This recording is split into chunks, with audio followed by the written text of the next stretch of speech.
Imagine a world where the very things meant to bring comfort and silence a crying child were, in fact, insidious agents of addiction and despair.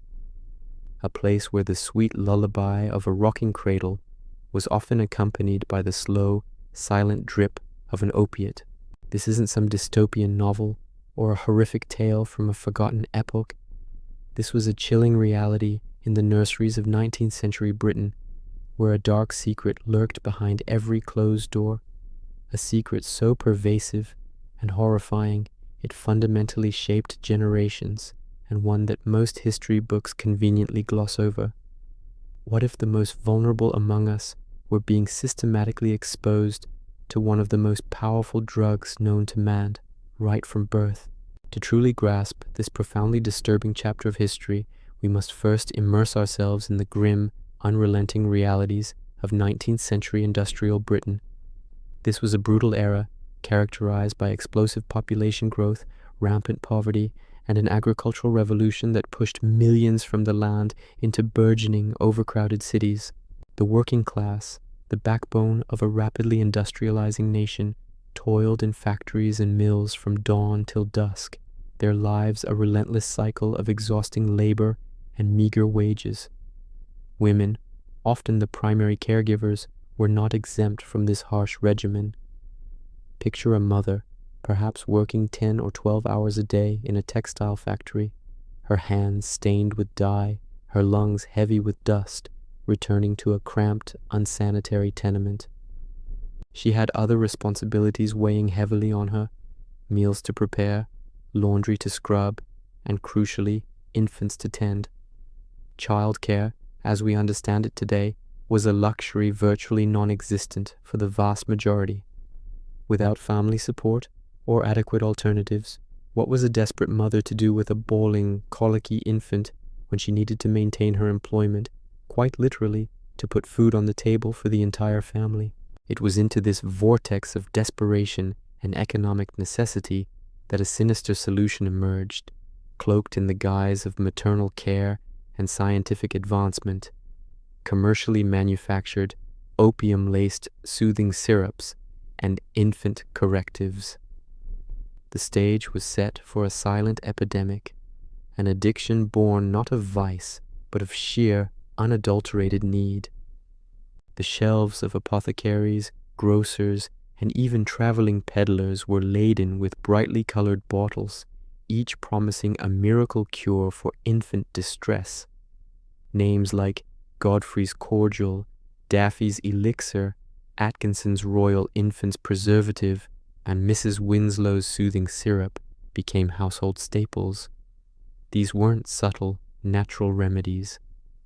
Many contained staggering quantities of opium, often in concentrations far exceeding what would be considered a lethal dose even for an adult, let alone an infant. Godfrey's Cordial, for instance, a veritable household name, was documented to contain up to 500 drops of laudanum, a potent opium tincture, per ounce. Imagine a tear-stained mother, exhausted beyond measure, reading the glowing testimonials on the label, promising a peaceful night's sleep for her child, and by extension herself. The marketing was insidious, preying on maternal instinct and utter fatigue. No warnings, no disclaimers about addiction or overdose, only promises of tranquil bliss. A few drops, and the infant, previously inconsolable, would drift into a deep, unnaturally still sleep. For the overextended mother, this was a godsend. It allowed her to work, to cook, to briefly reclaim a sliver of peace. But this peace came at an unimaginable cost.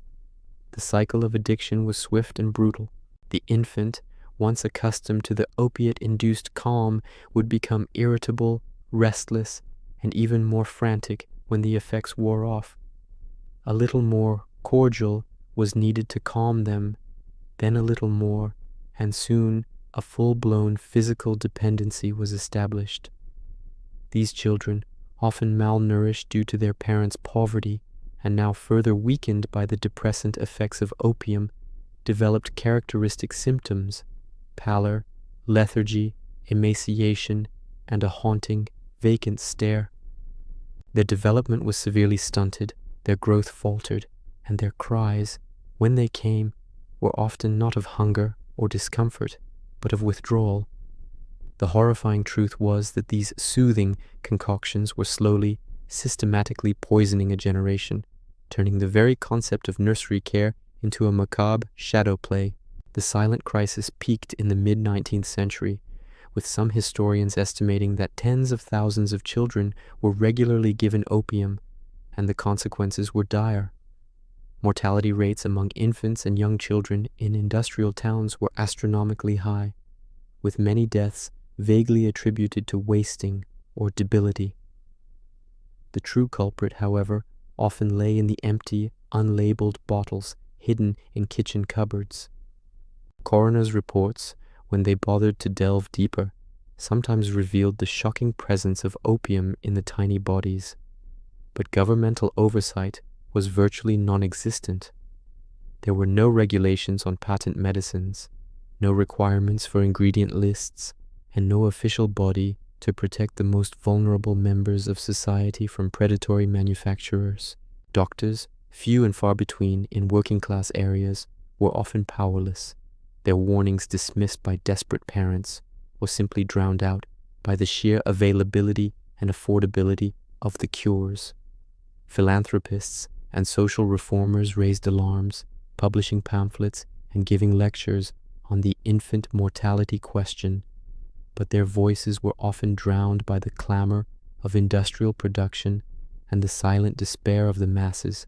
The heartbreaking reality was that these children, born into a life of hardship, were often kept alive just long enough to suffer, their cries muffled by drops of laudanum, their bodies gradually wasting away until sleep became permanent. To this day, the full scope of this historical tragedy remains somewhat obscured, a dark stain on the otherwise celebrated industrial progress of the era.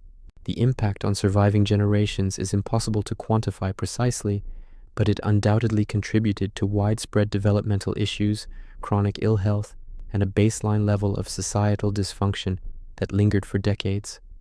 It wasn't until the late 19th and early 20th centuries, with the advent of stricter pharmaceutical regulations and increased public health awareness, that these opium-laced elixirs slowly faded from popularity. The Pharmacy Act of 1868 and subsequent legislation began to rein in the Wild West of patent medicines, demanding disclosure of dangerous ingredients and restricting sales. Yet, even as legal frameworks evolved, the cultural memory of this period remains curiously muted. Perhaps it's a testament to the uncomfortable truth that humanity, even in its most advanced forms, often sacrifices the well-being of its most vulnerable for economic expediency. The story of opium in the nursery serves as a harrowing reminder of what can happen when desperation meets unrestricted commerce, and when profit is prioritized over the sanctity of innocent life. While we may never fully uncover every one of the countless tragedies that played out behind those nursery doors, their echoes continue to resonate, urging us to question what other unspoken truths lie buried in plain sight, waiting to be unearthed. If you want more mysteries like this, the next video dives into one of medieval Europe, Leo's most baffling events, the Dancing Plague of 1518.